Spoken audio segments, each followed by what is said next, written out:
감사합니다. 네.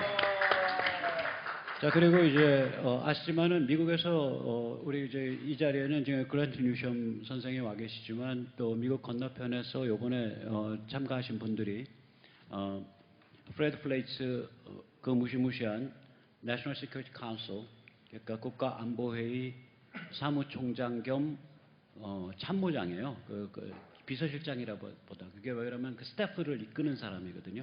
그 상근자들을. 그 다음에 트럼프 진영의 핵심인 캐슬린 맥팔란드, 그리고 우리랑 참 낯익은 고든 창, 그리고 미국 그 보수 NGO의 맏형인 ACU의 사무총장인 댄 슈나이더, 사실은 ACU의 살림을 다 꾸려가시는 아주 차분한 분입니다. 성실하고.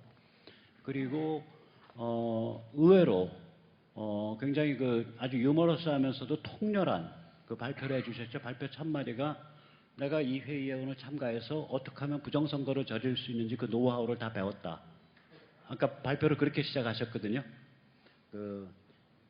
샌드라 페이, 그 양반은 이제 저기 동경에서 소피아 대학의 인류학과 계시는데 굉장히 진지하게 북한 인권 운동에 관계해 오신 분입니다. 그래서 대표적인 책이 미국선 상당히 많이 팔렸는데, 하나는 북한 고난의 행군을 거쳐서, 그러니까 Marching Through Suffering이라는 책이고, 다른 하나는 그 양반이 쓴 게 그러니까 북한의 반인류 범죄를 기록한다라는 책을 쓰셨습니다. 그래서 아까 보시면은 그래서 한국말도 하시고 그런 분이죠. 그래서 그렇게 쟁쟁한 분들이 참여를 하셔서, 또 한국 사이드에서는 우리 민경우 의원님, 또 우리 고영주 변호사님, 여기 계시는 모든 분, 이렇게 그 사회로 부정선거에 대해서 전혀 용기를 잃지 않고 꿋꿋하게 문제를 제기하고 있는 우리 자유보수 세력의 코어 멤버들이 또 참여를 했고, 그래서 오늘이 처음으로 한미 간의 자유보수 세력의 핵심 세력, 민간 차원 핵심 세력 간의 상견례가 이루어진 날이라고 생각을 합니다. 자, 그 상견례가 무사히 마치게 된다는, 잘 맞춰졌다라는 그런 뿌듯하고 또 긴장된 마음을 가지시고 말씀을 좀 해주시는데요. 먼저 좀 긴 말씀부터 한번 들어볼까? 우리 박주현 변호사님. 먼저 박주현 변호사님이 저기 아까 오셔서 지금 그 부정선거에 대해서 지금 이렇게 해고 있는 거를 좀 말씀을 해주시겠다 그럽니다. 한번 말씀 들어보시죠. 네, 반갑습니다. 박주현 변호사입니다. 예, 너무 뜻깊은 세미나를 보게 돼서 너무 좋았고요. 예, 지금 부정선거가 대한민국에는 전방위적으로 사실 일어났습니다. 그래 크게는 이제 세 가지 유형으로 분류를 할 수 있는데요. 첫 번째가 이제 관내 사전 투표를 통한 투표 조작. 두 번째는 우편 투표. 관내 사전 투표를 통한 이제 조작. 그리고 전자 개표기를 통한 조작입니다. 지금까지 이제 대한민국에서 논의가 지금 오늘 앞선 연설자 분들께서 말씀을 해 주셨듯이 엄청난 많은 증거들이 발견이 되었습니다. 근데 이제 이번에 또 의미 있는 이제 조사를 하나 진행을 했는데요. 지금 이제 이번 4.15 부정선거와 관련해서 272만 표가 이제 관내 사전 투표입니다. 그 관내 사전 투표와 관련돼서 이번에 이제 저희가 전수 조사를 했습니다. 이제 우편 투표를 통해서 배송이 되는 이 관내 사전 투표의 경우에는 우체국 등기번호 추적 시스템을 통해서 보면은 그 경유지를 모두 다 조회를 할 수 있습니다. 그래서 이번에 272만 개의 그 등기번호를 모두 캡처를 했습니다. 모두를 캡처했고, 실질적으로 우체국별, 도착 우체국별, 출발 우체국별, 그리고 집배원, 경유지, 그 경유 시간까지 모두 통계를 다 냈고 엑셀로 만들었습니다. 실제 집계를 해보니까 출발 우체국과 실제 개표돼서의 선거인 수, 투표 수와 차이가 나는 것을 발견을 했습니다. 이런 거는 어떤 의미냐면은 결국 우편을 통한 그 투표의 선거 시스템에 중대한 부정이 있었다라는 것을 의미를 합니다. 실제로 이제 경유지 같은 경우에도 남울산 우체국에서 울릉 우체국까지 가는데 대전 교환센터를 거치는 경우가 나옵니다. 실제로 상관이 없는 그 경유지들이 많이 보입니다. 그리고 지금 이 자리에 계시는 민경우 의원님이 그 이제 후보로 출마하신 그 연수구 인천 우체국의 경우에는 상당히 많은 그 경유지가 동일합니다. 경유지가 동일하다는 것이 이제 접수 시간부터 도착 시간까지 집배원 그 경유지가 모두 똑같은 그런 그 등기 번호들이 많이 나오고 있습니다. 이런 것들은 결국 찍어냈다라는 의미로 저희는 지금 받아들이고 있는데요. 이러한 어떤 부정들이 상당히 많이 있다 이렇게 말씀드리고요. 제가 이제 그 선거 소송과 관련해서 증거 보존 절차에 참여를 많이 했습니다. 그 증거 보존 절차에 참여를 하면서 되게 신기한 사실을 알게 되었는데요. 각 그 선거 지역 선관위에서 자기 투표소에서 투표하는 그 투표 개수를 모른다는 겁니다. 개표록에 보면은 몇 명이 투표했다라는 것을 알 수가 없습니다. 이건 그럼 어떻게 아느냐? 제가 물어봤어요. 중앙 서버에서 몇 명이 투표했다라고 찍힌다고 하는 겁니다. 결국에는 실제로 이게 상향식으로 올라가야 되는데 지역 선관위에서 몇 명이 투표했고 이거를 올려가지고 중앙 서버에 기록되는 형식으로 이 투표가 되고 개표가 이루어져야 되는데 지금 투표 시스템은 어떻게 되느냐? 중앙 서버에서 몇 명이 투표했다라고 입력하는 시스템입니다. 이 시스템 때문에 선거인보다 많은 투표수, 인구수보다 많은 투표수 이런 유령 투표가 가능해진 겁니다. 중앙 서버가 전국에 있는 모든 선관위의 각 선거구 그걸 관리하다 보니까 유령 투표가 가능해진 것이죠. 그러니까 그게 지금 사전 투표만 말하는 겁니까? 전체 다 말하는 겁니까? 저는 당일 투표도 의심을 하고 있습니다. 왜냐하면은 그 10시 45분에 그 당일 투표의 그 개표 현황을 담은 11시 투표 결과를 담은 그 통계를 캡처해 놓은 분이 계세요. 그분은 이제 변호사입니다. 그 이전에 대선 무효 소송과 관련해 가지고 역할을 하셨던 변호사님인데 그분이 자기 노트북에 10시 45분경에 11시에 그 투표 결과를 미리 이렇게 캡처를 해 놓은 게 있었어요. 그러니까 사실상 투표 결과가 이루어지지도 않았는데 이미 선거 통계 시스템에서 몇 표가 되었다라고 이렇게 입력이 된 겁니다. 결국에는 이러한 정황들은 중앙 서버가 전국의 투표 현황을 조작했다라는 그런 어떤 증거가 될 수 있다는 것이죠. 그리고 두 번째로는 그 여러분들께서 아시다시피 신중동의 4.7초 투표와 관련된 부분입니다. 지금 신중동은 이제 4.7초당 그 한 표, 평균적으로 4.7초당 한 표라고 했는데 이건 사실 물리적으로 불가능한 수거든요. 그런데 전국적으로 15초 내에 투표가 평균 15초 내에 이루어진 소가 몇 개냐면은 203개입니다. 203개.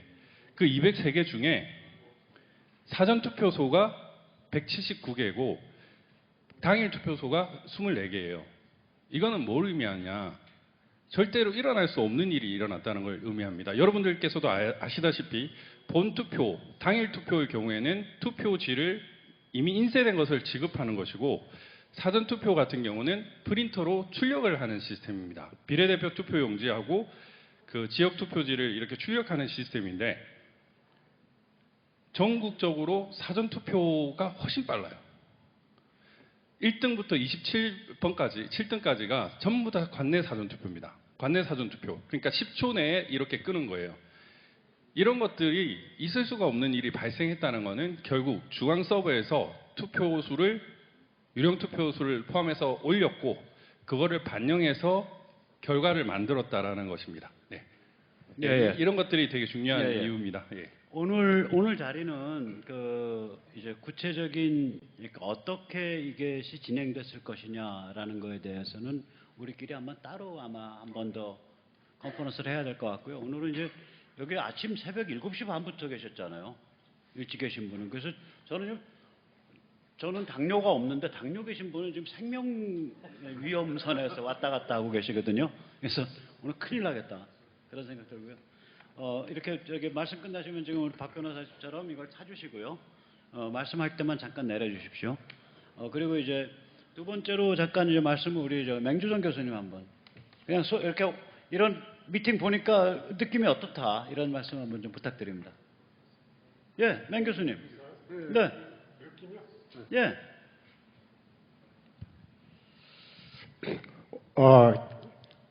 아까 쉐론 그 연설에서 그 말씀드렸듯이 현재 우리는 그 정부로부터 무시당하고 있습니다. 그리고 억압당하고 있습니다. 오늘 4.15 부정선거를 주제로 해갖고 이런 그 한미 그 보수단체 연합으로 컨퍼런스를 하게 됐는데 이 컨퍼런스의 의미는 저는 이렇게 생각을 합니다.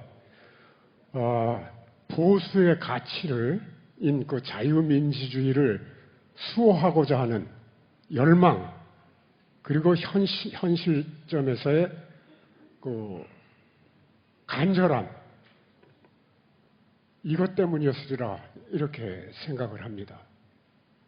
그 마침 패널들께서 그 발표해 주신 그 내용을 보니까 우리 4.15 선거는 부정선거였다 라고 확정 지을 수 있는 충분한 증거에 대한 그 설명과 특히나 문재인 대통령이 시진핑으로부터 강력한 그 지원을 받고 있다는 이 장면 이것은 우리가 입에서 입으로 회자되었던 중국이 개입하고 있는 거 아닌가 하는 의구심을 미국에서는 똑같이 느끼고 더 강하게 확신을 하고 있었구나라는 그런 그 내용이었습니다.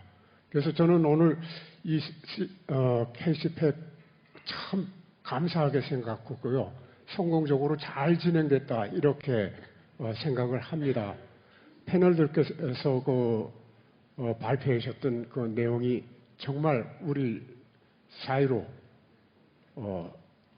부정선거 현실에 정말 적절한 그러한 내용들이었다 이런 느낌을 갖습니다.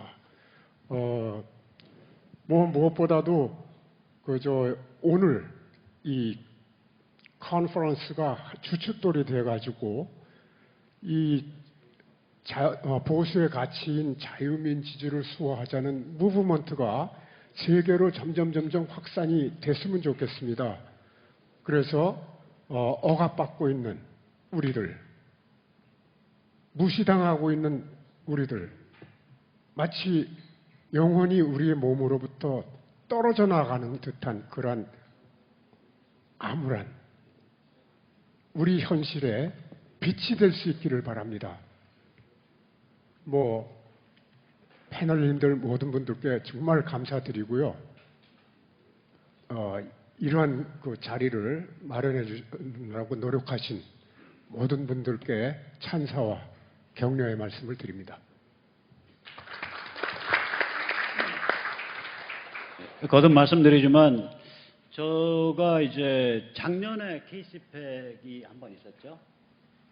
그리고 그거 직후에 제가 그 트럼프 행정부의 그러니까 그 국무부에서 인사발령 1호 그 젊은 친구 맷 마워스를 초청해서 한번 얘기를 했었는데 작년 KCPEC도 굉장히 중요했는데 올해야말로 정말 그 미국 자유보수의 핵심 멤버들하고 민간인 그리고 여기 핵심 멤버들이 제대로 연결된 첫 그 원년이라고 생각을 합니다.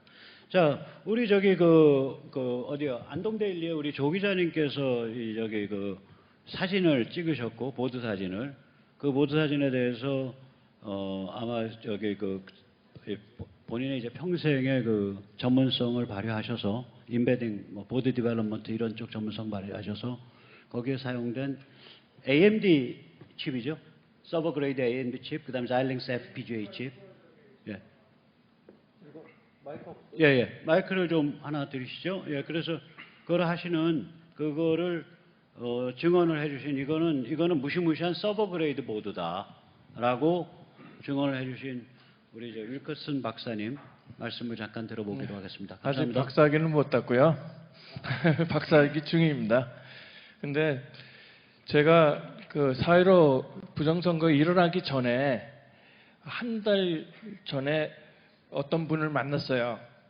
그러니까 그분이 뭐냐면 공명청 공동대표 김진희 대표예요.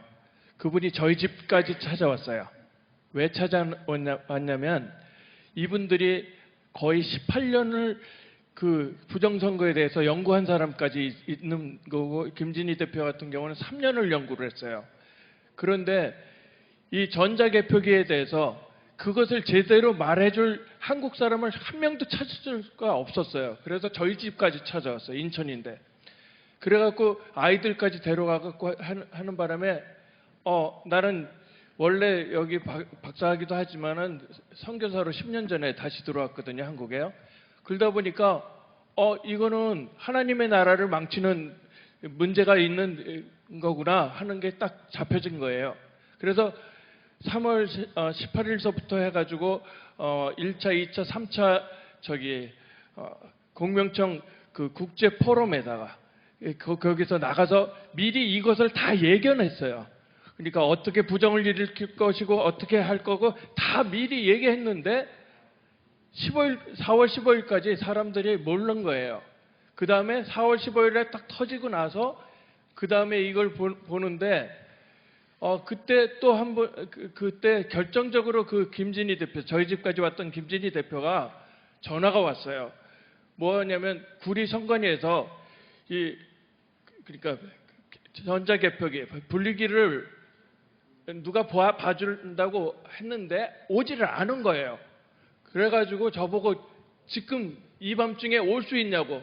그래가지고 제가 달려가고 이병규 TV 저희 여러 사람들 다 불러가고 갔어요. 그 중에 오늘 여기 있는 김정현 대표, 백서스 대표도 왔고요. 그래가지고 그때 들어가서 사진을 다 찍은 거예요. 그런데 그때는 그 프로세서가 칩 번호가 좀 지워져 있었어요. 그랬는데 나중에 시연한다고 하면서 보여주는데 뭐라 그러냐면 기자들은 들어갈 수 있는데 저는 못 들어간다고 앞에서 딱 막는 거예요. 무서운 거예요. 그래서 조충렬 기자 보고 미리 얘기를 해가지고 어떻게 사진을 찍고 어떻게 하라는 걸 다 제가 가르쳐 드렸어요. 그리고 질문할 것까지 다 가르쳐 드렸어요. 그래 놓고 딱 나왔는데 거기 칩이 완전한 번호가 다 있는 거예요.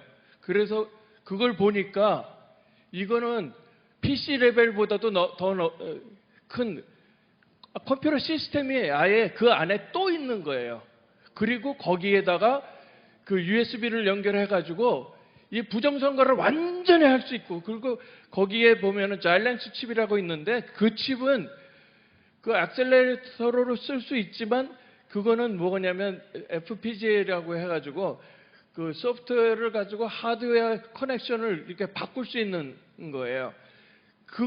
그게 왜 문제가 뭐냐면 이니셜리 딱 했을 때, 그러니까 디폴트로 했을 때는 정상으로 딱 동작하는데 해킹해서 USB나 이렇게 해킹해서 들어와서 그 안에 리컨피규레이션을 해버리면 완전히 다른 걸 동작을 하는 거예요.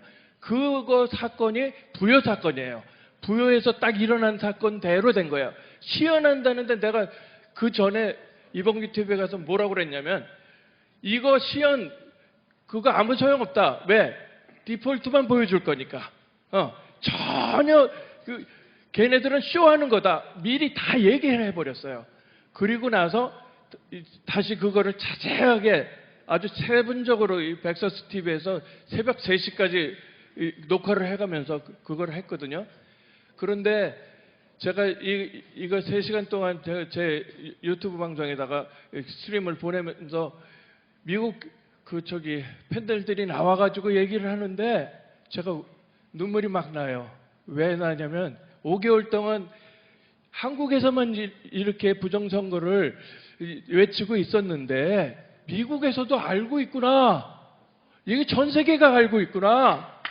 이거는 하나님의 나라가 진짜 세워지는구나. 너무너무 기뻤어요. 그래서 눈물이 났었어요. 이상입니다.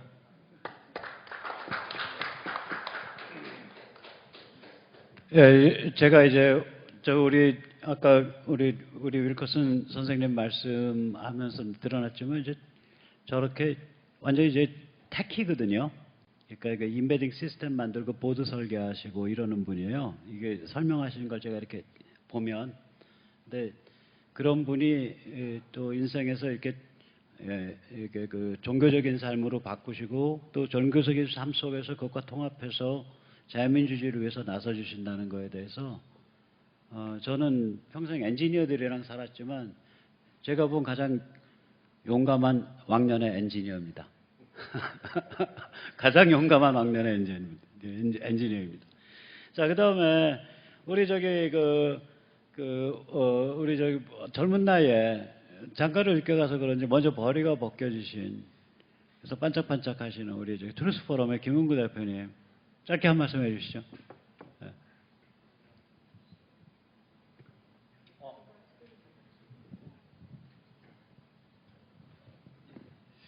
예, 오늘 발표를 어떻게 해야 되나 사실 이렇게 좀 고민을 많이 했는데 제가 3가지 버전으로 준비를 했는데 그 3가지 버전 모두가 안 맞을 것 같습니다. 그냥 적당히 잘 하겠습니다.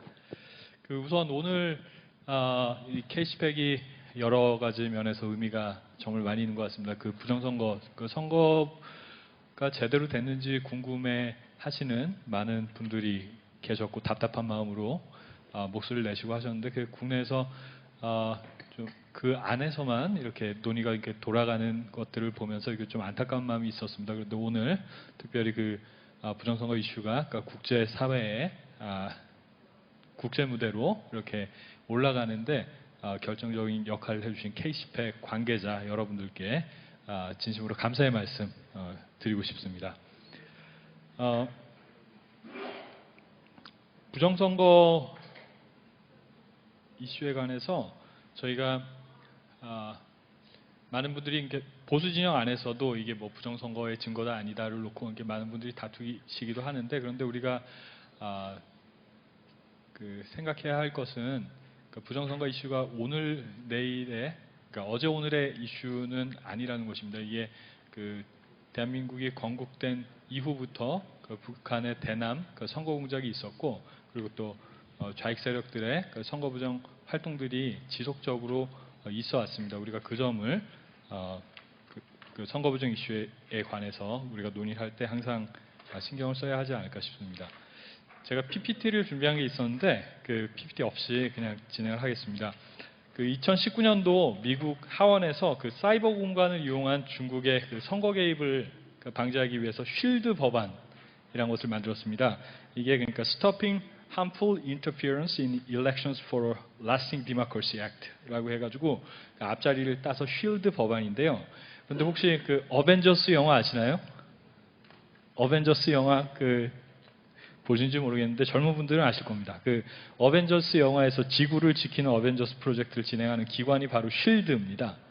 그래서 여기 계신 한 분 한 분이 진실의 가치를 지키기 위한 어벤져스가 되어야 되는 때가 된 것이 아닌가 싶습니다. 그래서 여기 계신 한 분 한 분이 진실을 위한 목소리를 함께 내주시면 감사하겠습니다. 오늘 저희가 부정선거 이슈를 주된 주제로 다루는데요. 그런데 우리의 싸움은 여기에 그치지 않을 것이라고 생각을 합니다. 왜냐하면 이 싸움의 본질은 저는 진실과 거짓의 전쟁이기 때문이라고 생각을 합니다. 진실과 거짓의 전쟁, 이것은 대한민국의 운명이라고 생각을 합니다. 저는 대한민국이 이 전쟁을 잘 감당하고 또 승리하는 것이 또 우리의 사명이고 또 역사의 강청이라고 믿습니다. 어떤 분들은 그 대한민국이 정의가 패배하고 거짓이 승리한 나라라고 말합니다. 노무현 대통령 그렇게 말하셨고, 그리고 또 문재인 대통령도 이런 인식을 공유하고 있습니다. 하지만 저는 단호하게 말씀드릴 수 있습니다. 아닙니다. 대한민국은 처음부터 혁명적 사회주의라는 거짓된 사상인 공산주의와 싸워서 기적처럼 탄생한 국가입니다. 우리가 한없이 지켜야 할 것은 자유와 진실의 가치입니다. 일제의 포갑 속에서도 목숨 걸고 외친 것은 자유를 향한 갈망이고, 민족 상잔의 비극에도 피 흘리면서 지켜낸 것은 공산주의라는 거짓에 대한 진실입니다. 아무리 억압하고 또 진실을 왜곡해도 자유와 진실이 승리하는 것은 대한민국을 통해서 드러난 역사의 섭리라고 생각을 합니다. 자유와 진실, 저는 지금 국민들이 많이 분열되어 있는 것처럼 볼지는 몰라도 순수한 국민들의 마음은 여기에 서로 다 있다고 생각을 합니다. 그리고 이 앞에 어떠한 성역도 존재할 수 없습니다. 저는 이것이 피 흘리면서 세워낸 대한민국의 가치이고, 또한 민주화의 순수한 참뜻이라고 생각합니다. 또한 가난과 서름 가운데 이 나라를 묵묵히 일궈낸 선배들의 꿈이고, 또한 좌우를 떠나서 우리 모두가 영원히 지켜갈 미래라고 생각합니다. 6.25 전쟁 이후에 이승만 대통령께서는 미국에서 연설하시면서 이렇게 말씀하셨습니다. 미국인들에게 감사를 우선 표시하시고, 하지만 아쉬운 마음을 드러내셨는데요. 미국이 북한과 중국을 공산주의라는 거짓에 남겨두고 전쟁을 마친 것을 안타까워하셨습니다. 그리고 15년, 20년이 지나고 나서 어떤 일들이 있었나요? 중국에서는 대기근, 문화대혁명으로 수천만 명이 죽었습니다. 그리고 또 북한은 지금 지산 최후의 노예국가로 전락을 했는데요. 지금 세계는 70년 전에 우리가 못다 이룬 자유와 진실의 전쟁의 결과를 목도하고 있는 것입니다. 그래서 저는 감히 이렇게 얘기하고 싶습니다. 이제는 북한을 해방할 때입니다. 우리 한미동맹, 굳건한 한미동맹은 북한을 해방하는 데까지 나아가야 합니다. 또한 그리고 또 과거로 회귀하고 있는 중국이 자유와 진리에 기반한 사회로 나가도록 함께 협력해야 합니다. 중국은 시장 개방을 통해서 정말 막대한 부를 축적했는데요. 하지만 물질적인 성장은 이뤘지만 자유와 진실의 가치를 내면화하는 데는 실패했습니다. 그리고 이제는 중화사상과 마오이즘에 기반한 그들의 속내를 여과 없이 드러내면서 전 세계의 민주주의를 위협하고 있는데요. 이제는 중국의 국민들도 중국의 미래를 위해서 심각하게 고민할 시점이 된 것이라고 생각합니다. 저는 이렇게 믿습니다. 진실은 스스로를 증명하는 힘이 있습니다. 그리고 오늘 우리가 이곳에 모여서 이런 행사를 하는 것도 진실의 강청, 그리고 또 역사의 부름에 따른 것이라고 믿습니다. 그리고 지금 우리에게 주어진 이 시간은 대한민국을, 그리고 또 미국을, 세계를 짓눌러 온 거짓이 드러나는 시기라고 생각을 합니다. 저는 하나님의 가호 아래 우리가 이 싸움을 잘 싸워내기를 간절히 바랍니다. 그리고 이 진실과 거짓의 싸움, 이 싸움을 우리는 절대로 혼자 싸우는 것이 아닙니다. 북한과 중국에서, 그리고 또 홍콩과 대만에서, 또한 유럽과 미국에서, 또 모든 자유세계에서 자유와 진실의 가치를 믿는 사람들과 함께 우리는 이 싸움을 싸우는 것입니다. 그리고 우리는 반드시 이 싸움을 승리할 것입니다. 자유와 진리의 가치 아래 세워진 굳건한 한미동맹은 이 싸움을 싸워 이기는 거대한 원동력이 될 것입니다. 그렇기 때문에 우리는 이렇게 외칩니다. US-ROC Alliance. 감사합니다. 제가 이게 종교적인 그런 벽이라 그럴까, 그 용기가 있었으면 에이멘 할 텐데 못해서 죄송합니다. 용서해 주십시오. 이제 아까 우리 또 북한 인권 문제 이런 거 오랫동안 노력을 해오셨고, 전환기 정의 노력을 해오셨고 한 김명 대표님 계속 노력을 해오셨는데 요새 수술이어서 오늘 아마 병원이 예약돼 있어서 방금 전까지 앉아있다 가셨어요. 김명 대표님의 동지분께서 김 대표님이 가시기 전에 써놓은 메시지를 준비하신 걸로 압니다. 대독해 주시기 바랍니다. 네, 일단 갑작스럽게 자리에 앉게 돼서 영광이기도 하지만 다소 복장이 좀 캐주얼해서 한 부분들은 좀 양해를 부탁드리겠습니다. 네. 근데 오늘 김영 대표님께서 이제 말씀하신 내용들을 좀 대독하겠습니다. 네. 오늘 발표하신 것을 들으니 어떤 의미에서는 제3차 세계대전이 아닌가 생각합니다. 아인슈타인이 3차 대전 무기는 고무세총이 될 것이라고 했다고 들었는데 고무세총 비슷하게 생긴 기표 무늬, 즉 선거를 통해서 세계 권위주의와 전체주의 그리고 그 대항하는 자유민주주의 그리고 법치가 거대한 대결을 보이는 것이 아닌가 하는 생각이 듭니다. 트럼프를 대항하는 세력이 중국, 러시아 등의 전체 권위주의 그리고 미국 내 좌파 세력 그리고 한국의 부정선거 세력이라는 것이 세력이 될 수 있다는 것을 오늘 새롭게 발견을 했습니다라고 소회를 남기셨고요. 네, 또 이제 길게 좀 쓰신 부분들이 있는데 대독하겠습니다. 네, 안녕하십니까. 성공적 컨퍼런스에 감사드립니다. 법치와 자유민주주의 연대 사무총장 보이웬뉴스 김미영 대표입니다. 오래전 취소가 어려운 선약이 있어서 부득이하게 대독함을 숭고하게 생각합니다. 저와 저희 법치와 자유민주주의 연대는 지난 4월 15일부터 거대 총선 21대 총선 선거 결과의 문제를 발견하고 넉 달 이상 치밀하게 검토해 왔습니다. 저희가 해온 활동에서 몇 가지 의미 있는 성과를 말씀드리겠습니다.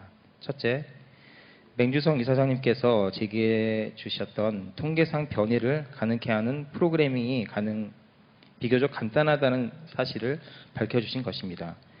맹 교수님은 공학 박사로서 프로그래밍의 대가이십니다. 둘째, 로이 킴 그리고 후사장님 같은 평범한 시민으로서 선거 부정 검증에 시간과 돈을 들이는 애국 시민들의 발굴입니다. 특히 로이 킴은 중앙선관위가 공식 발표한 선거 통계 자료를 집요하게 분석해서 인위적인 조작 없이 발견될 수 없는 패턴을 발견했고 그것은 마치 숫자들의 퍼즐과 같아서 그 퍼즐들을 맞추었을 때 우리는 아무도 상상할 수 없었던 Follow the Party라는 해커의 지문을 발견해냈습니다. 로이 킴과 같은 시민의 등장과 또 겸손하게 그의 의견을 들어준 민경욱 전 의원 그리고 저희 VON 뉴스 매체 등의 등장은 그 자체로 획기적 사건이라고 스스로 평합니다. 중국이 개입했다는 그 클루를 발견한 대사건이기도 합니다. 그러나 경찰, 검찰, 법원 그리고 제도권 언론 등이 해야 할 일을 저희 시민들이 하고 있다는 것은 바람직하지 않습니다. 한국을 다시 정상국가로 되돌리는 노력을 우리가 부정선거 규명을 위해 하는 노력과 같은 것입니다.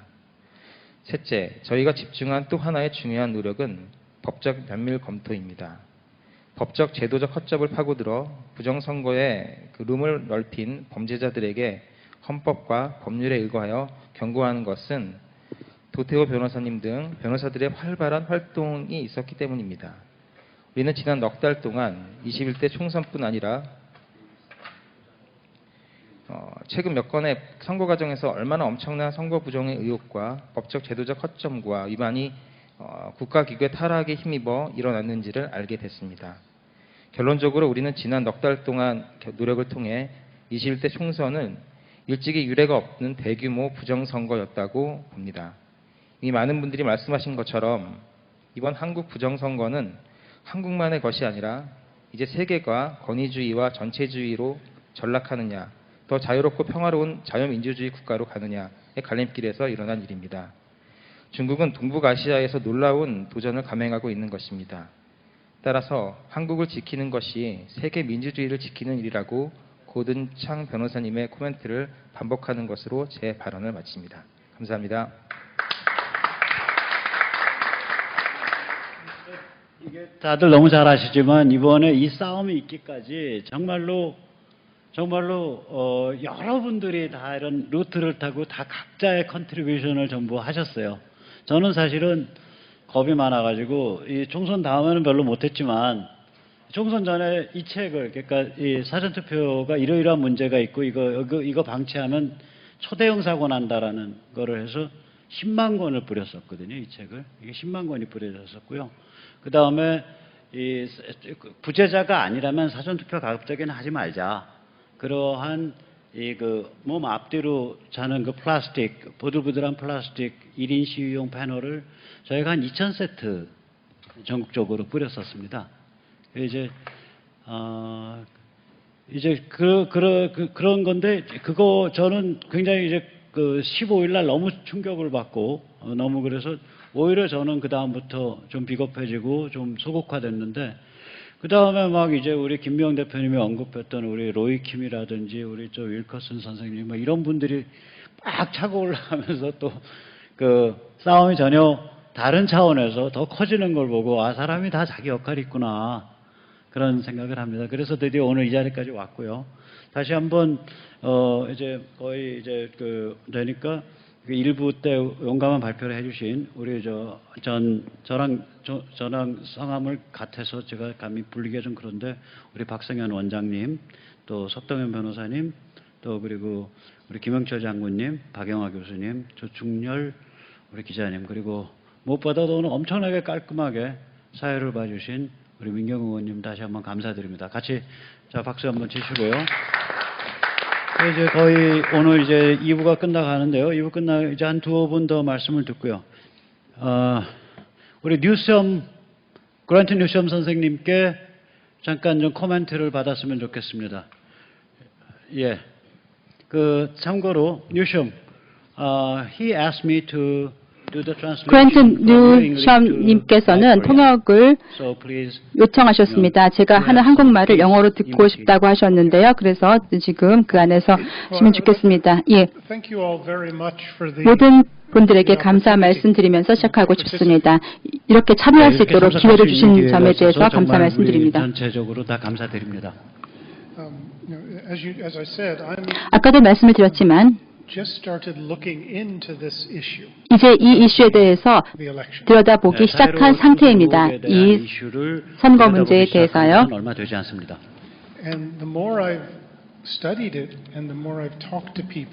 이 부분에 대해서 더 많은 연구를 하고 또 많은 이야기를 들어보고 또 많은 이슈들을 살펴보면 볼수록 더 확신이 듭니다. 저 자신으로서는 이것은 공정한 선거가 절대로 아니었다라는 것을요. 더 많은 정보를 얻게 될수록 지난 총선이 공정한 선거가 아니었다라는 그런 확신이 점점 더 굳어져 가고 있습니다. 이것은 미국에서는 잘 알려지지 않은 이슈이기도 합니다.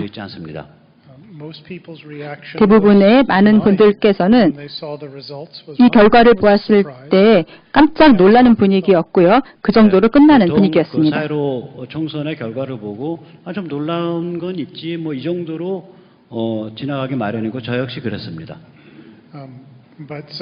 그렇지만 제가 할 수 있는 일을 하고자 합니다. 그래서 이러한 것들을 가능하면 공론화시키고 많은 분들에게 알리고자 합니다.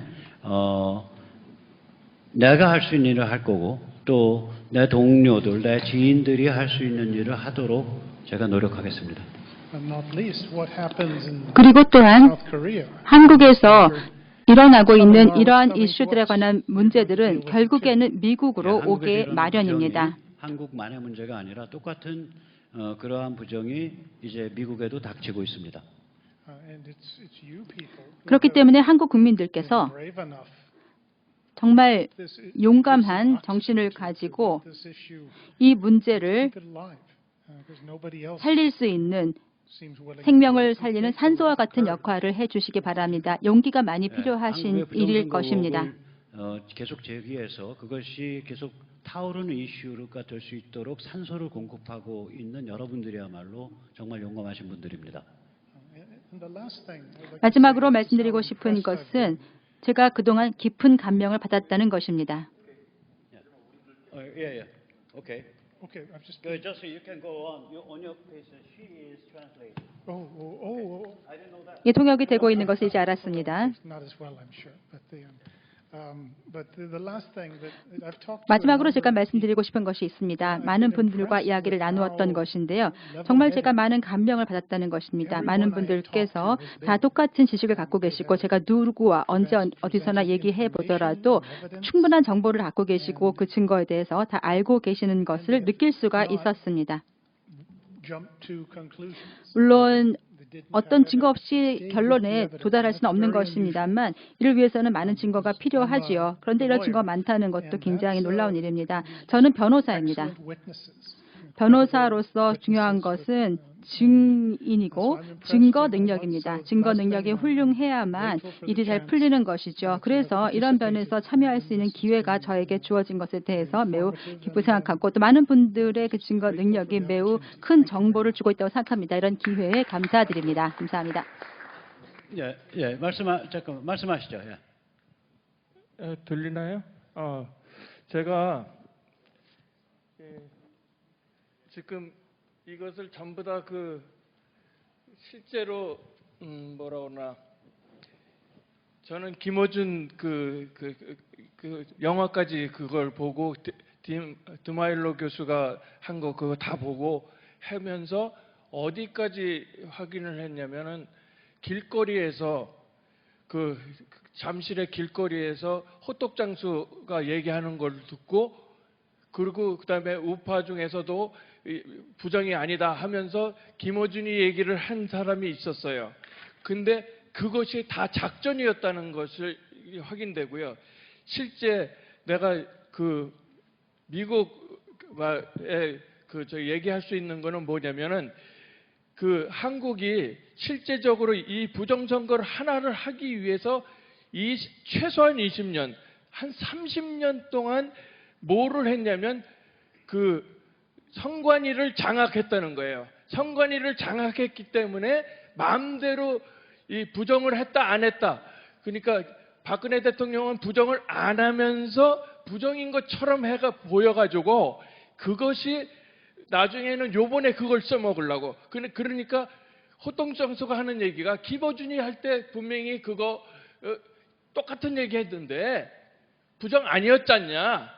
그것을 하려고 했다는 것을 발견한 거예요. 예. 이상입니다. 예, 감사합니다. 예. 아까 우리 그랜트 뉴섬 선생이 이제 마지막에 한 말은 뭐냐면 다들 아시겠지만 번역돼서 안 끼신 분들이 있어서 제가 하자면 보통 사람들은 이 뇌나 이 정신이 좀 이렇게 평이하고 평면적이다. 그래서 이런 그 중요한 문제에 대해서 증거가 눈앞에 닥쳐도 그냥 그 증거로부터 도출되는 결론을 회피한다. 근데 여기 계신 분들은 그런 증거를 주목을 해서 그 증거가 이끄는 결론을 용감하게 지켜들었다는 점에서 그런 사람들과 같이 이 문제를 태클할 수 있다는 점에 대해서 굉장히 감사하고 보람되게 생각한다. 이런 말씀을 해주셨습니다. 예, 말씀하시죠. 우리 석 변호사님.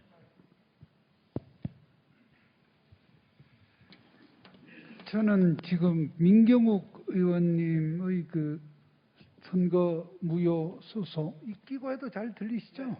선거 무효 소송을 대리를 하고 있습니다.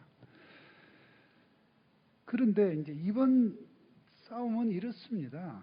지금 이제 우리의 시스템이, 사법 시스템이 이 선거 전체를 다 이렇게 뭐 어떤 무효라고 주장하고 그것을 재판하는 그런 절차는 없고 결국 개개 지역별로 이제 소송을 걸어서 어떠한 그 문제를 제기하고 입증을 해서 결론을 얻어내야 되는데 이번 같은 경우는 이렇게 이 지금 한 군데 즉 민경호 의원님 재판을 제가 하면서도 단순히 민경호 의원님 혼자의 그 소위 그 결론이 바뀌고 이런 문제가 아니라 여기서 어떠한 실마리를 찾고 조직적이고 아주 의도적인 어떤 선거 조작 행위를 찾아내면 저는 수사가 진행될 수 있다. 그렇게 해서 말하자면 재판에서 아주 제한된 어떤 그런 그 부분밖에 확인을 못하지만 그것을 계기로 해서 그것이 스모킹건이라도 좋습니다. 그렇게 해서 전반적으로 선거 전체 부정선거의 전모를 수사를 하게 되는 하나의 중요한 어떤 그 계기, 모멘텀을 만들 수 있다 이렇게 보는데요. 그런데 이제 재판을 하는 입장에서 저는 이제 30년 가까운 법조인 동안 제 몸에 뵌 것은 항상 어려운 경우를 먼저 생각합니다. 과연 이 싸움을 함에 있어서 기본적으로 굉장히 이제 계속해서 의문을 갖는 겁니다. 이렇게 해도 되겠나? 이 정도면 되겠나? 저 정도면 되겠나? 할 때에 굉장히 어렵게 보는데, 자, 이번 이 일을 둘러싸고 왜 그러면 야당은 가만히 있느냐? 왜 검찰은 가만히 있느냐? 그와 관련해서 제가 짧게 좀 말씀을 드리면, 현재의 통합당은 그 트라우마가 있는 겁니다. 아시는 분은 아시겠습니다만은 정당 차원에서 선거 결과에 불복한 예가 딱 한 번 있었습니다. 2002년도에 노무현 후보와 이해창 후보 대통령 선거 끝난 다음에 그 당시 한나라당이었을까요? 그 당시 당 이름을 내가 잘 모르겠습니다만은 선거 무효 소송, 당선 무효 소송을 제기해서 대통령 선거는 아시다시피 전국 전체가 다 같은 선거구지 않습니까? 그렇게 해서 재검표까지 했었습니다. 재검표를 그러면 전국에 있는 2천 몇백만 표를 다 재검표하려면 어마어마한 비용이 드니까 한 40% 정도를 재검표를 대법원에서 했는데 유감스럽게도 별 차이가 없었어요. 그때 전자개표기, 소위 투표지 분류기가 2002년도 6월 달에 처음 나왔을 때입니다. 그렇게 해서 결국 한나라당이 그 선거에서 지고 당의 모든 당직자들 다 사퇴하고 난리가 났죠. 그리고 선거 비용 뭐 5억인가 물고 그런 일이 있었고, 또 2014년도에 검찰에서는 투표지 분류기를 한번 조사를 한번 한 적이 있었습니다. 없었던 게 아닙니다. 그때는 아마 그거에 대해서 어떠한 고소 고발이 이렇게 들어와서 한번 조사를 해드렸어요. 그러니까 법원, 검찰 다 그러니까 통합당이 왜 지금 여기에 나서지 않느냐 하는 부분하고 검찰이 왜 수사를 나서지 않느냐 하는 부분과 관련해서 그러한 히스토리가 있었다는 말씀을 드리고, 그 후에도 지금 우리가 문제 삼고 있는 이 투표지 분류기로 개표한 결과에 대해서 한 20여 차례 재검표를 했는데 어쨌든 선관위에서 처음에 개표한 결과하고 별 차이가 없었다는 겁니다. 그게 여태까지의 상황이었습니다.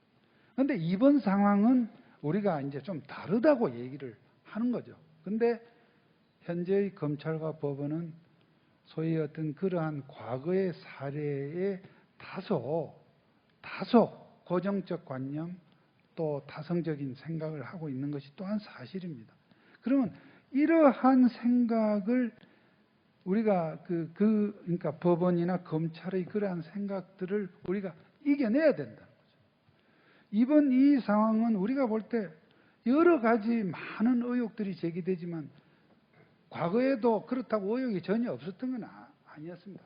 다만 이번은 굉장히 양적으로나 질적으로나 어마어마한 양의, 그러면 이 투표지 분류기에 아까 우리 윌커슨 선생님께서 말씀하셨던 그러한 고성능 칩이 내장되어 있던 거 역시 요 앞에 한 너댓 번의 선거를 치른 투표지 분류기에도 있었다고 저는 일단 보고 싶습니다. 왜냐하면 그때는 제가 살펴볼 기회는 없었지만, 자, 그러한 상황이기 때문에 저는 우리 같이 일을 하는 변호사들에게도 좀 더 완성도 있는 증거, 좀 더 확실한 증거를 계속 제가 주문하고 있습니다. 그래서 저는 이번 선거는 여러 가지 면에서 다르다는 것에 대해서는 변함없는 확신을 갖고 있으면서도 이러한 히스토리를 염두에 두면서 우리가 좀 이 입증의 문제에 대해서 이제 신경을 써야 되기 때문에 지금 이제 제가 말씀을 마무리하겠습니다.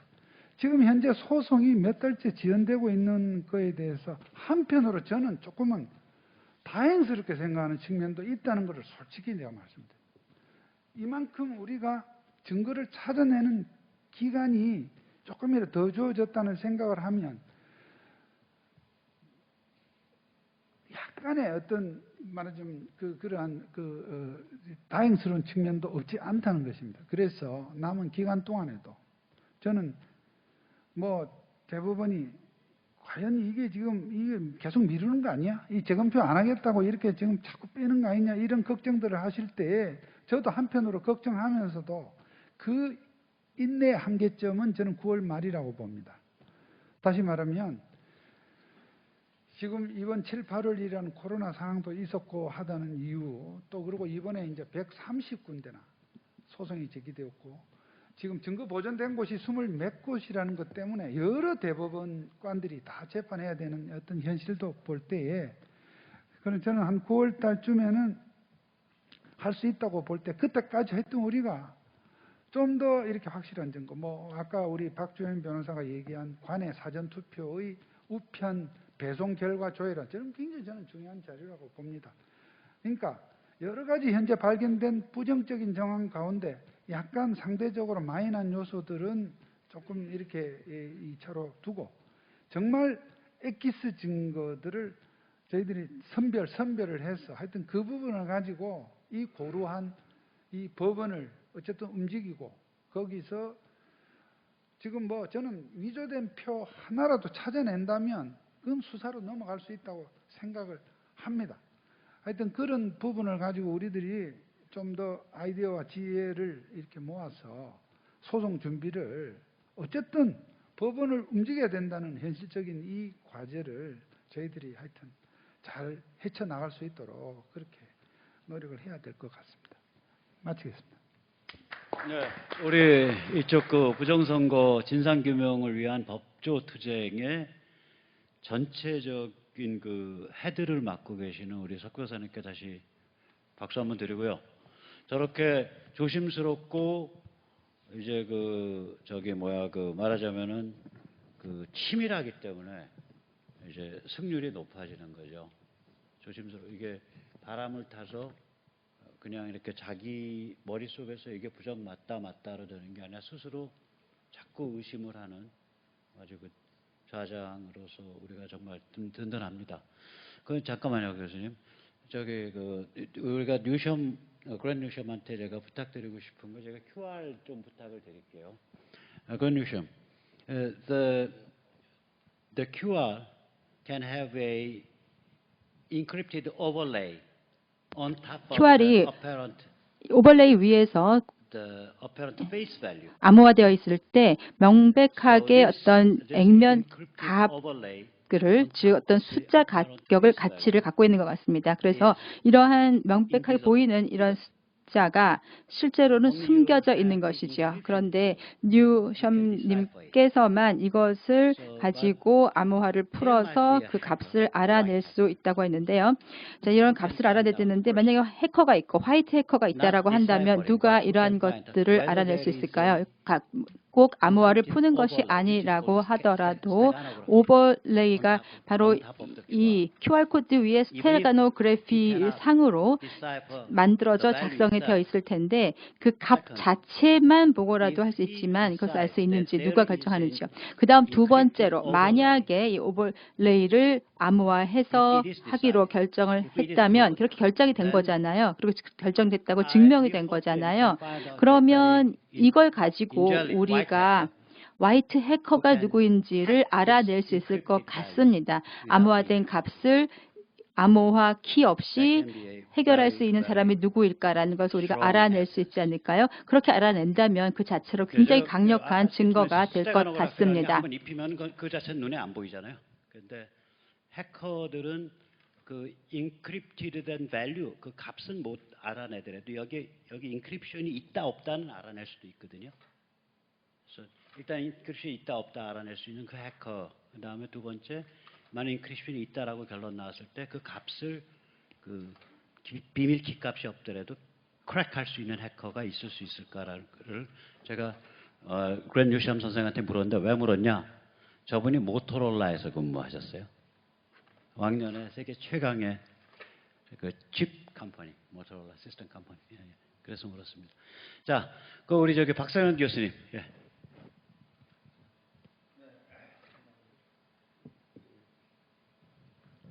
네. 어쩌다 보니까 우리 사회 보시는 분하고 저하고 이름이 똑같아서 아주. 네. 하여간 오늘 아까 잠깐 저 발표를 제가 좀 했었는데요. 통계적인 어떤 패턴 이런 데 대해서. 시간이 많지 못해서 제가 조금 생략했던 거 한두 개만 더 추가하고 좀 말씀을 마칠까 합니다. 시간이 지금 많이 갔습니다만은 조금 더 추가를 하면 이번 선거에서 그 민주당과 통합당의 득표율을 비교해 보면 하나 놀라운 사실이 서울 지역, 경기도 지역, 인천 지역에서 그 비율이 똑같아요. 64대 36. 그러니까 두 당만 비교하면 다른 기타 당들은 빼고, 그러니까 거의 그 서울과 인천과 경기도가 똑같은 비율을 가졌다. 민주당과 통합당. 그것도 굉장히 희귀한 확률이거든요. 통계적으로 보면 일어나기 쉽지 않은 그런 확률이고요. 또 우리 그 민경욱 의원께서 나왔던 그 인천 연술, 아까 민 의원님 참 말씀하셨습니다만은 그 0.39, 39% 이게 무슨 얘기냐면, 거기서 나온 그 세 분 후보들이 관내 투표수가 관내 투표수의 관내 투표수 곱하기 0.39 하면 딱 관내 투표수 나오는 거예요. 세 사람 다 똑같이. 그러니까 그게 통계적으로 그런 일이 일어날 수 있을까? 물론 확률적으로 제로가 아니더라도 굉장히 희귀한 확률이죠. 만약 나타난다면.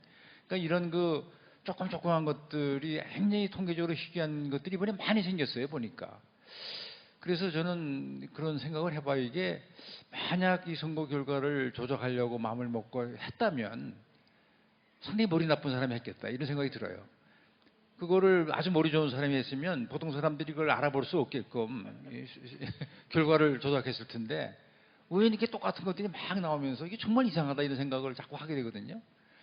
그래서 이 선거에서 상당 부분의 조작이 있을 것 같다는 그런 자꾸 확신을 갖게 됐습니다. 그런데 오늘 미국에 계신 분들이나 또 여기 계신 많은 분들이 이제 얘기를 하셨는데 들으면서 확실히 이번 선거에는 문제가 확실히 많은 선거다. 그리고 우리 지난번에 3.15 선거 때문에 사실은 정권이 뒤집혔잖아요. 무슨 오래됐습니다만은. 근데 이번 4.15 선거도 어쩌면 정권을 뒤집히게 할 수 있는 그런 포텐셜을 가지고 있는 게 아닌가 이런 생각을 저는 개인적으로 합니다.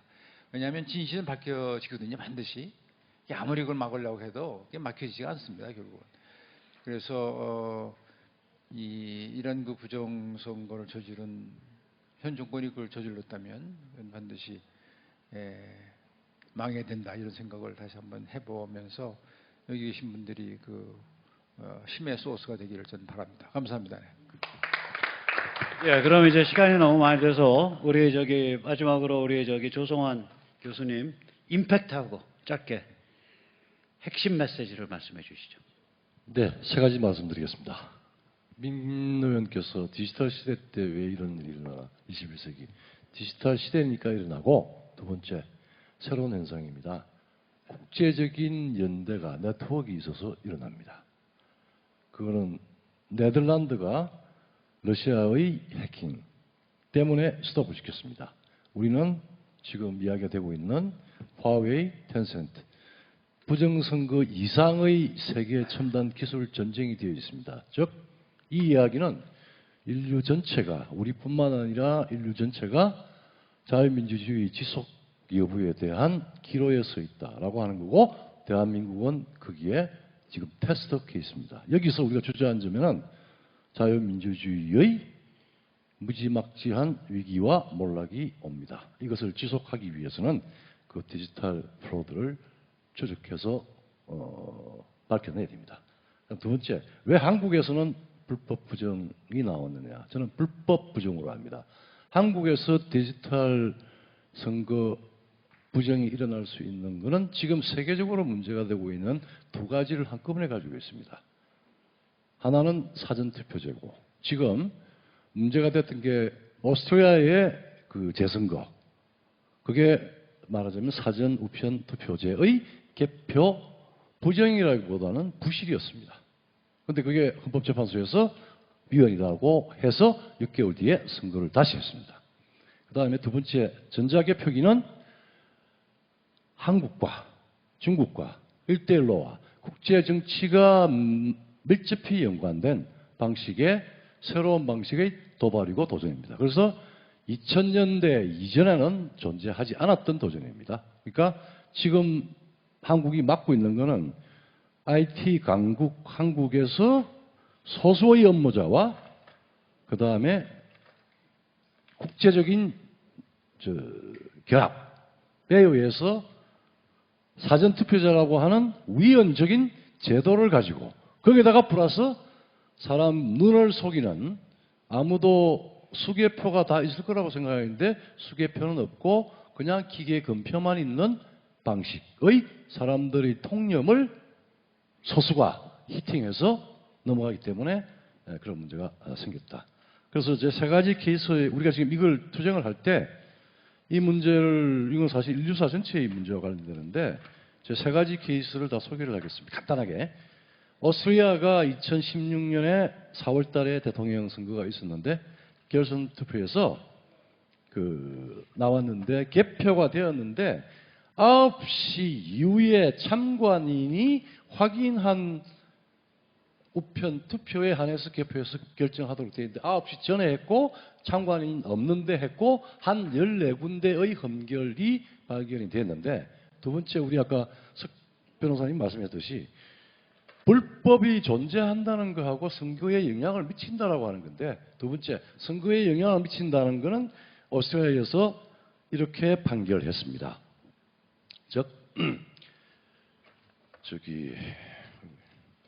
선거가 연방 대통령 선거법 제14조 A조 우편투표 개편 자체에서 준수해야 될 원칙 그다음 이행, 조작, 남용의 방지를 목적으로 하고 있어서 이 규정 자체의 위반 사실 자체만으로도 선거 결과에 실제 영향을 미칠 수 있다. 그래서 선거 결과에 영향을 미칠 수 있다고 판단하여 그것은 선거가 무효가 된다라고 판결한 케이스였습니다. 그건 우리가 있는 하나조 사전투표제의 개표 참관인이 14군데에서 했다는 거고. 그다음 두 번째 네덜란드는 러시아의 해킹 위험에 대해서 2006년도에 해킹에 뚫릴 수 있다라고 판정이 났고 2017년도에 내무부 장관이 더 이상 전자개표는 사용하지 않고 수개표를 한다고 결론이 났고 그다음 독일은 보통의 시민들이 투표가 이거 개표가 투표입니다.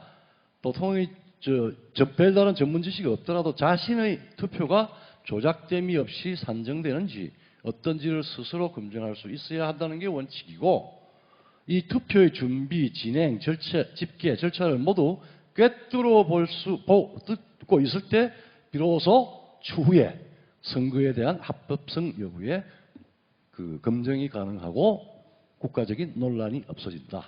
즉 지금 우리보다 좀 앞서서 디지털 문제에 대해서 의혹, 위험성, 그 다음에 불복 가능성을 염두에 두고 예방을 한 케이스가 오스트리아, 네덜란드,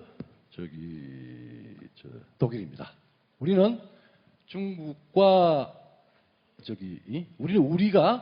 우리의 전자개표기가 수출이 돼서 가장 치욕스러운 선거 부정의 사례가 지금 3군데 중국과 연관된 1대1로 국가 이라크 등등 그다음에 콩고, 아프리카, 볼리비아 거기에 센터에 우리 박 교수께서 이야기했듯이 우리가 중개국이 된 상황이고 우리가 중개를 넘어서 지금 소수의 업무자 지금 대한민국의 권력과 대한민국의 정치는 유사 전체주의입니다. 그래서 오웰리안 토탈리타리안 스테이트에 진입을 했고 이거 막아내야 되고 여러 가지 빈틈이 있으니까 지금 유럽에서 이야기했던 투표 그러니까 주권의 원칙과 투표의 본질에 대한 요소를 가지고 아까 검증 가능성 말하자면은 이 선거에 영향을 미쳤다 안 미쳤다의 문제가 아니고 투표가 무효다라고 하는 차고 넘치는 증거들을 잘 체계적으로 정리를 해 줄 수 있으면 좋겠고 저도 일조하는데 노력하겠습니다. 이상입니다. 예, 감사합니다.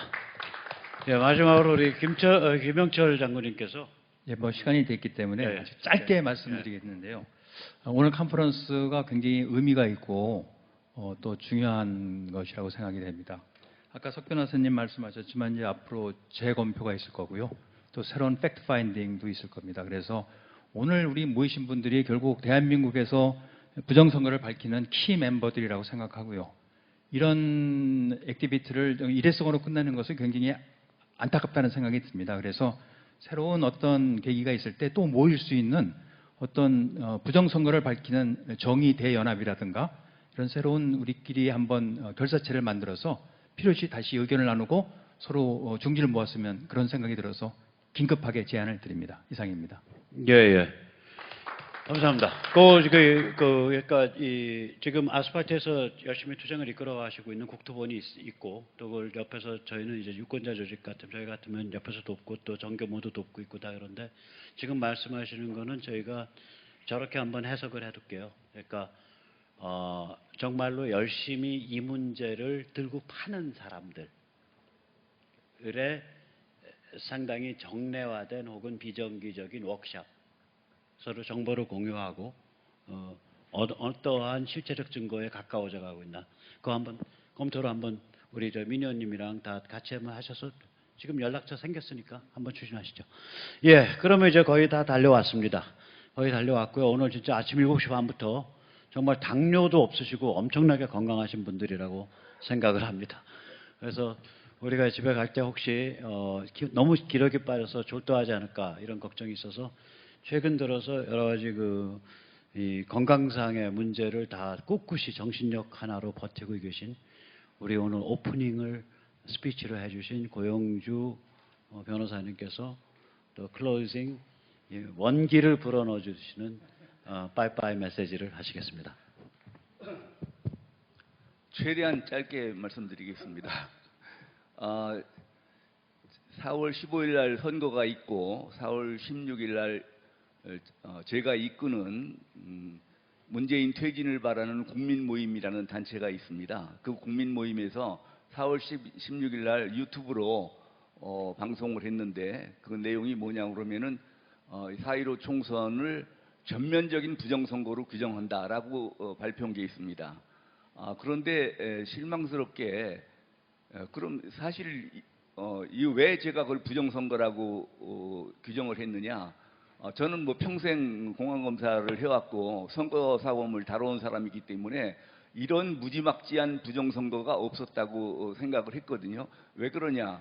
우리가 옛날에 자유당 시절에는 고무신을 돌리는 거는 가능했었지만 자유당 시절 이후로는 고무신도 못 돌리게 했습니다. 선거법이 어떻게 발전되었냐면은 입은 풀고 금품은 못 쓰게 하고 닫고 이런 식으로 해가지고 쭉 발전해 왔기 때문에 그 이후로는 좀 고무신 한 짝도 못 돌리게 돼 있는 상황이었었는데 이번 선거는 뭐 각 가정에 100만 원씩 엄청난 고무신을 갖다가 퍼부어댔는데 이런 상황을 보면은 저는 당연히 검찰에서 부정선거 사범으로 하여튼 그 위에서부터 아래까지 다 수사를 할 거라고 생각을 했는데 저는 그래도 그 엄청나게 크게 생각하고 이걸 전면적인 부정선거라고 발표를 했는데 막상 그 다음에 보니까 아무도 거기에는 별로 관심을 안 가지시고 투개표 부정에만 관심을 갖고 계시더라고요. 그래서 투개표 부정은 글쎄 이거 아까 우리 석 변호사님도 말씀하셨지만 이게 지금 뒤집어지기가 어렵고 또 그리고 종전 예보면은 한 달이면은 가서 그 재검표해 버리면은 끝나는 얘기고 그래서 왜 이 사소한 문제를 가지고 그렇게 할까? 이러는 바람에 본질적인 문제, 금품 선거 문제가 가려지는 거 아니냐 그렇게 생각을 했었는데 그대로 뭐 우리 여러분들이 고생을 많이 하셔가지고 엄청난 그 투개표 부정 문제에 관한 자료들이 증거들이 드러나고 있고 또 종전의 대법원의 태도와는 달리 무슨 뭐 그 넉 달이 지나도록 어떻게 재검표할 생각도 안 하고 그래서 이건 진짜 뭔가 의혹이 있는 것이 아닌가 해서 어쨌든 간에 그 투개표 부정도 이거는 좀 철저히 따져봐야 되겠다 생각이 들고 뿐만이 아니라 제가 처음에 제기했던 금품 선거 문제도 이거는 뭐 명백한 기부행위 아닙니까? 이런 거 뭐 앞으로 또 선거 때마다 가서 이렇게 뭐 재난 구호금이니 무슨 뭔 지원금이니 해가지고 돈 퍼주면은 그러면은 이게 지금 포퓰리즘에 당할 장사가 없습니다. 민주주의는 그냥 사라지고 마는 겁니다. 그래서 그런 점에 대해서 투개표 부정도 엄격하게 우리가 검증을 해봐야 되지만 이 금품 선거 문제도 다시 한 번 더 진지하게 생각해 주시기를 바랍니다. 감사합니다. 예, 그러면 이것으로써 2부까지 무사히 마치겠고요. 우리 저기 지금 하와이 연결돼 있나요?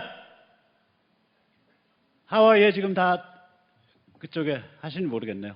아무튼간에 하와이 있다고 치고 예, 빠이빠이. 예, 빠이빠이. 예.